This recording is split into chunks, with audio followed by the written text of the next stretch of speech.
નમસ્કાર મિત્રો, આજે ઘણા દૂરથી અમારા ફાર્મ ઉપર મહેમાન આવ્યા છે। ફોનમાં તો અરસપરસ લગભગ અઠવાડિયે 15 દિવસે મેસેજમાં વાતચીત થતી હતી, પણ આજે અમારા ફાર્મ ઉપર લાવી આંટો મારવા અને જોવા માટે આવ્યા છે। તો તેમનો પરિચય આપશે અને એનો અનુભવ શેર કરશે। રણુભાઈ। હા, મારું નામ ગોયલ રણુભા બચ્ચુભા, ગામ અલમપર, તાલુકો ઉમરાળા, જિલ્લો ભાવનગર। આજે અમે વડાળી હિતેશભાઈના મોડલ ફાર્મ ઉપર આવ્યા છીએ જોવા માટે। તેમની પ્રાકૃતિક ખેતી પાલેકર પદ્ધતિથી જે કરે છે એ જોઈને ખૂબ જ અમને આનંદ થયો છે। અને મિશ્ર પાક પદ્ધતિ એ બીજ કલેક્શન જે કરે છે અને બીજ અમે લેવા પણ આવ્યા છીએ બધાય, એમની કીટ બધી છે એ। અને જોયું અમે એમાં આ જે જીવામૃતથી જે ખેતીનો જે કાયાકલ્પ થઈ છે જમીનની, એ ખૂબ જ બેસ્ટ। અને આ ધરતી માતાને વંદન છે અને હિતેશભાઈને પણ ખૂબ ખૂબ અભિનંદન। જય ગૌ માતા। આપણે હિતેશભાઈને આવ્યા છીએ, ત્યાં આપણે જોયું કે બધી જ રીતે એમનું કામકાજ એકદમ જોરદાર છે।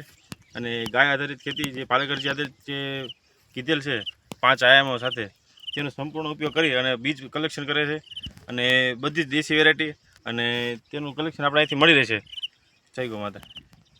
તો મિત્રો, તમે પણ અમારા ફાર્મ ઉપર વિઝિટ કરી શકો છો। સિઝનવાર અમારા ફાર્મ ઉપર બધું લાઈવ જોવા મળશે। અને આ વિડીયોને લાઇક, શેર અને સબસ્ક્રાઈબર જરૂરથી કરજો મિત્રો।